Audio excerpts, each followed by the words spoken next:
关心看世界，徛台湾嘛爱关心世界的代志来讲。美国加州矽谷甲新创产业关系正密切的矽谷银行，因为了真侪钱，如果欠无钱，部分呢即阵互收钱领钱所来倒去，好这个美国出现2008年雷曼兄弟的事件以来上大的金融风暴。美国财政部联准会甲联邦存款保险公司宣布要接管矽谷银行了后，又搁接管另外一间甲加密货币有关系银行，批评讲这个系统性风险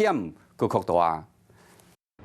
美国联准会连续18摆来调悬利率，希望伊当对抗钱愈来愈薄的情形。严格调悬利率，煞造成债券继续落降。顶礼拜加州矽谷银行嘛，因为安尼来倒去，原来矽谷银行为着要将钱降价卖出手中的债券，结果银行的存户发现讲，原来银行资金无够，烦恼家己的存款会受到影响，想要甲欠来的钱全部拢领出来，结果颠倒造成矽谷银行真紧来关门。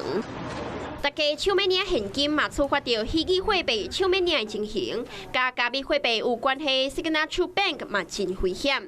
2008年雷曼兄弟事件引发的金融危机嘛有翻版的可能。美国财政部联准会甲联邦存款保险公司嘛赶紧关起来，而且来接管矽谷银行，想要让存款领出来这个风潮先冷静一下。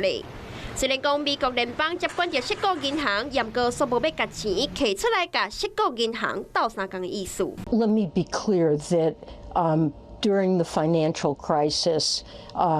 there were systemic large banks that were bailed out, and we're certainly not looking. The reforms that have been put in place means that we're not going to do that again, but we are concerned about depositors and are focused on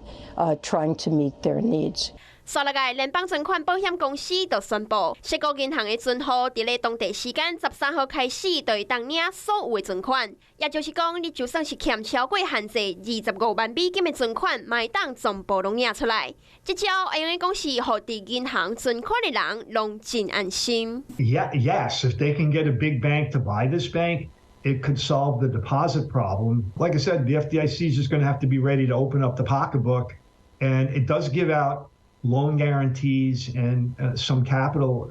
aid in these circumstances. But the idea that you've had